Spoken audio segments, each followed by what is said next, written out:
New Zealand को करारी शिकस्त देकर भारत चैंपियन बन गया है। मतलब कल चैंपियंस ट्रॉफी जीतकर भारत ने अपने विजय का परचम दुनिया भर में लहरा दिया। जाहिर तौर पर उसका जश्न भारत में उसी जोश और उत्साह के साथ मनाया जा रहा है, लेकिन इस उत्सव में देश के कुछ शहरों में उपद्रव हुआ। कहीं पत्थर चले, कहीं लाठी, कहीं आग लगी, कहीं मारपीट। मऊ से सीसीटीवी तस्वीरें आई हैं जिसमें उपद्रवी हिंसा करते दिखे हैं। कैमरे में साफ साफ दिख रहा है कि मऊ के पट्टी बाजार चौराहे पर बीती रात भीड़ ने कैसे तोड़फोड़ मचाई, पथराव किया और आगजनी की।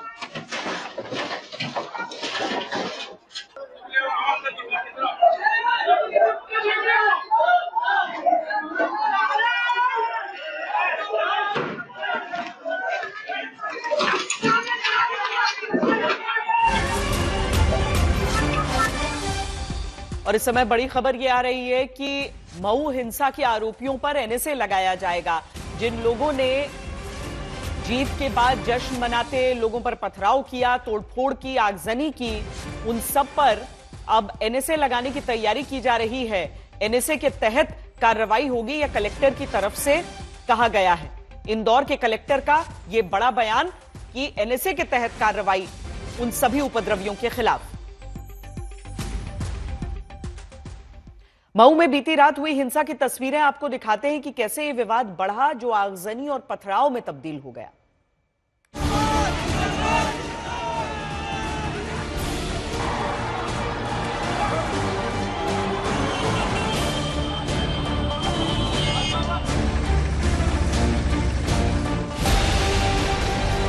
चैंपियंस ट्रॉफी पर कब्जे के बाद हिंदुस्तान में क्रिकेट फैंस का जोश हाई था। कहीं बाइक रैली निकल रही थी, कहीं ढोल नगाड़े पटाखे आतिशबाजी चल रही थी।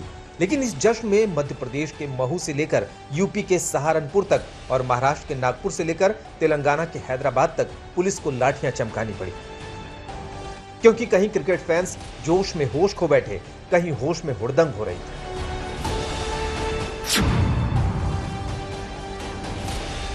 इंडिया की जीत के साथ ही मध्य प्रदेश के महू में क्रिकेट फैंस बाइकों पर निकल पड़े थे।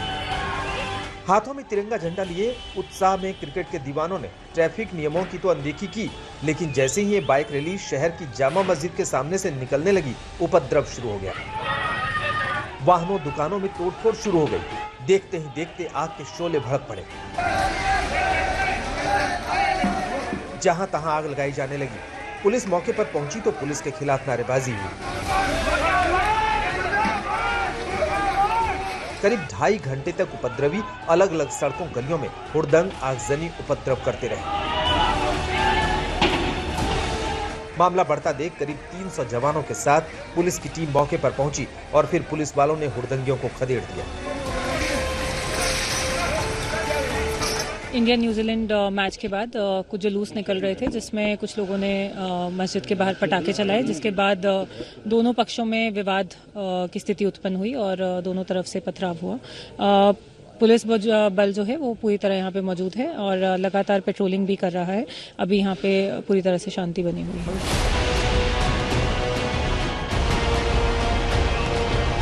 मस्जिद के इमाम का आरोप है कि जश्न के दौरान हो रही आतिशबाजी का एक पटाखा मस्जिद में फूटा तो बात बिगड़ गई और पथराव शुरू हो गया। मुझे समझ में ही नहीं आ रहा है कि ये जुलूस आखिर निकला कैसे, और दूसरी बात इस रूट से कैसे निकला।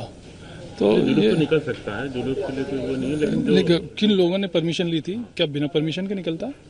और दूसरी बात यह है कि अगर परमिशन ली थी तो कितनी गाड़ियों की, कितने लोगों की, किस तरह, किस सिचुएशन में परमिशन दी गई थी। शुरुआती तफ्तीश में पता चला है कि आतिशबाजी के बाद शुरू हुए विवाद में ये उपद्रव हुआ है और जिन जगहों में आगजनी और तोड़फोड़ जैसी घटनाएं हुई हैं, वहां किसी तरह का जुलूस नहीं निकला था। ऐसे में इस हिंसा के पीछे शामिल लोगों की धरपकड़ के लिए रात से ही पुलिस प्रशासन जुटा हुआ है। कलेक्टर आशीष सिंह से लेकर डीआईजी निमिष अग्रवाल तक घटना स्थल पर रात में ही पहुंच चुके थे। खबर है कि उपद्रव के आरोप में पुलिस ने 13 लोगों को हिरासत में लिया है। उधर जिन इलाकों में हालात बिगड़े थे, वहां अब भी लोग सहमे हुए। रात में हुए हुड़दंग और आगजनी के निशान साफ नजर आते हैं, लेकिन महू के बाकी इलाकों में सामान्य हालात हैं। धर्मेंद्र शर्मा, इंदौर, आज तक। जैसे कि मैं सो रहा हूँ तो पिताजी को जगाना है मुझे, तो वो डायरेक्ट उठाने के बजाय, और हिंसा की परंपरा मेरे यहाँ नहीं थी सौभाग्य से, तो वो क्या करते थे कि उस कमरे में आ जाएंगे या बाहर से गुजरेंगे और चौपाई बोलेंगे, प्रात काल उठ के रघुनाथा, मात पिता गुरु नावई माता। कभी कभी मैं गुस्से में उठ करके अरे पापा, चरण स्पर्श किया और सो गया। मैंने कहा अब मत उठाना।